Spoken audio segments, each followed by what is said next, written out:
Impossible था।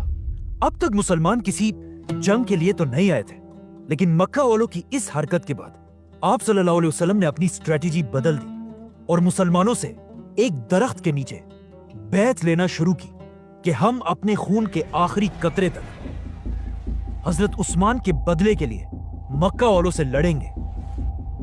जिसके बाद सारे मुसलमानों ने आकर रसूलुल्लाह सल्लल्लाहु अलैहि वसल्लम के हाथ पर बैत की और हजरत उस्मान रज़ियल्लाहु तआला अन्हु की तरफ से आप सल्लल्लाहु अलैहि वसल्लम ने एक हाथ दूसरे हाथ पर रखकर उनकी तरफ से भी बैत की। मतलब मुसलमानों की पूरी फौज हजरत उस्मान के लिए अपनी जान देने के लिए तैयार थे। लेकिन यह जंग कभी हुई नहीं, क्योंकि ये एक झूठी अफवाह थी और हजरत उस्मान बिल्कुल सही सलामत वापस आकर मुसलमानों के साथ शामिल हुए। इस बैत को बैतुर रिजवान कहा जाता है और ये इतनी इंपॉर्टेंट बैत थी कि जिस दरख्त के नीचे मुसलमानों ने बैत की थी उस दरख्त का जिक्र कुरान में भी हुआ है। अब यहां पर एक बहुत ही इंटरेस्टिंग बात है कि इस सब से बहुत साल बाद हजरत उमर की खिलाफत में जब भी मुसलमान हज करने आते थे वो इस दरख्त के पास जाकर भी हाजिरी लगाते थे, जो एक ऐसा काम था जिसका इस्लाम में कोई जिक्र नहीं है। और हजरत उमर नहीं चाहते थे कि मुसलमान इस्लाम में नए नए रिवाज बनाए, तो हजरत उमर ने अपनी खिलाफत में हुक्म दिया कि इस दरख्त को काट दिया जाए। इसीलिए आज तक किसी को नहीं पता कि वो दरख्त आखिर कहां पर था। इसके बाद हजरत उस्मान की मदीना में इतनी अहमियत थी कि एक दिन रसूलुल्लाह सल्लल्लाहु अलैहि वसल्लम किसी छोटी जंग पर मदीना से कहीं दूर चले गए और जाने से पहले उन्होंने अपनी जगह मदीना का लीडर हजरत उस्मान को बनाया। इसके बाद इस्लाम के हर इवेंट में हजरत उस्मान आप सल्लल्लाहु अलैहि वसल्लम के करीबी साथी रहे। खैबर, फतेह मक्का, हुनैन, इन सारी जंगों के बाद आखिर एक ऐसी जंग आई जिसकी वजह से आज तक हजरत उस्मान को याद किया जाता है। इसी तरह इस्लाम पूरे अरब में फैल गया और अब मुसलमानों की जंग सीधा उस वक्त की सुपर पावर रोमन एम्पायर से होने लगी। लेकिन रोमन एम्पायर से लड़ना कोई आसान काम नहीं था। उसके लिए मुसलमानों को बहुत ज्यादा माल और ताकत की जरूरत थी। तो आप सल्लल्लाहु अलैहि वसल्लम ने जंगे तबूक के लिए मुसलमानों की 30,000 की फौज जमा की। तो अब 30,000 की फौज को मैनेज करना एक बहुत ही मुश्किल काम था। इसीलिए रसूलुल्लाह सल्लल्लाहु अलैहि वसल्लम ने पूरी मुसलमान उम्मत से अपील की कि जिससे जितना हो सके इस फौज की मदद के लिए खर्च करें, और जो भी इस फौज की अपने माल से मदद करेगा इसके बदले में उसे जन्नत मिलेगी। ये सुनकर हजरत अबू बकर ने अपने घर का सारा सामान लाकर डोनेट कर दिया।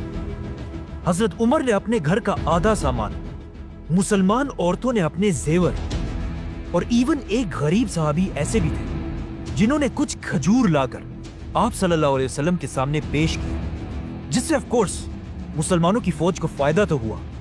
लेकिन असल में इस पूरी फौज के पीछे सबसे ज्यादा फंडिंग सिर्फ एक ही सहाबी की थी, हजरत उस्मान। जब मुसलमान हर तरफ से तबूक की जंग के लिए जमा होने लगे तो हजरत उस्मान ने उनके लिए सबसे पहले 1,000 ऊंट, 70 घोड़े, 10,000 गोल्ड कॉइन्स, 70,000 सिल्वर कॉइन्स, ये सब मुसलमानों की फौज को डोनेट कर दिए, जिसका अगर आज हिसाब लगाया जाए तो ये बिलियंस ऑफ रुपीस बनते हैं।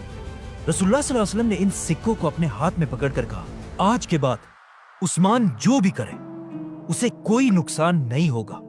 हजरत उस्मान और बाकी मुसलमानों की मदद से मुसलमानों की फौज मदीना से रोमन एम्पायर की तरफ रवाना हुई। लेकिन यह फौज इतनी बड़ी थी कि सिर्फ इसके खाने पीने का खर्चा भी बहुत बड़ा था, और कुछ ही दिनों बाद इस फौज के खाने पीने का सामान खत्म होने लगा और लोग रसूलुल्लाह सल्लल्लाहु अलैहि वसल्लम की तरफ मदद के लिए देखने लगे। ये देखकर हजरत उस्मान फुल स्पीड गए और एक बार फिर कई ऊंटों को खाने पीने की चीजों से भरकर मुसलमानों की फौज की तरफ लेकर आए। जब आप सल्लल्लाहु अलैहि वसल्लम ने हजरत उस्मान के इस काफिले को दूर से आता हुआ देखा तो वो बहुत खुश हुए और उन्होंने लोगों से कहा कि वो देखो, तुम्हारी मदद के लिए सुर्ख ऊंट सामान ला रहे हैं। और जैसे ये काफिला पहुंचा, आप सल्लल्लाहु अलैहि वसल्लम ने अल्लाह से दुआ की कि या अल्लाह, मैं उस्मान से खुश हूं और आप भी उस्मान से राजी हूं। اب مسئلہ یہ تھا کہ جیسے ہی مسلمان تبوک کی جنگ کے لیے پہنچے، رومن امپائر کی فوج پہلے ہی وہاں سے بھاگ چکی تھی، مطلب کوئی جنگ ہوئی نہیں۔ تو اب چاہیے تو یہ تھا کہ حضرت عثمان اپنا سارا ڈونیٹ کیا ہوا مال مسلمانوں کی فوج سے واپس لے لیتے، لیکن انہوں نے ایسا نہیں کیا، اور جنگ نہ ہونے کے باوجود بھی اپنا یہ سارا مال مدینہ کی ریاست کو ڈونیٹ کر دیا۔ اس طرح آپ صلی اللہ علیہ وسلم اپنے آخری دن تک حضرت عثمان سے خوش رہے۔ اسی لیے ان کی وفات کے بعد اسلام کے پہلے خلیفہ ابو بکر رضی اللہ تعالیٰ عنہ نے حضرت عثمان کو اپنا بڑا منسٹر بنایا، اور حضرت عثمان اسی طرح اپنے بزنسز کی طاقت سے مسلمانوں کی اس خلافت کو سپورٹ کرتے رہے، جس کے بعد حضرت عمر کی خلافت میں بھی حضرت عثمان ان کے سب سے بڑے منسٹرز میں سے رہے۔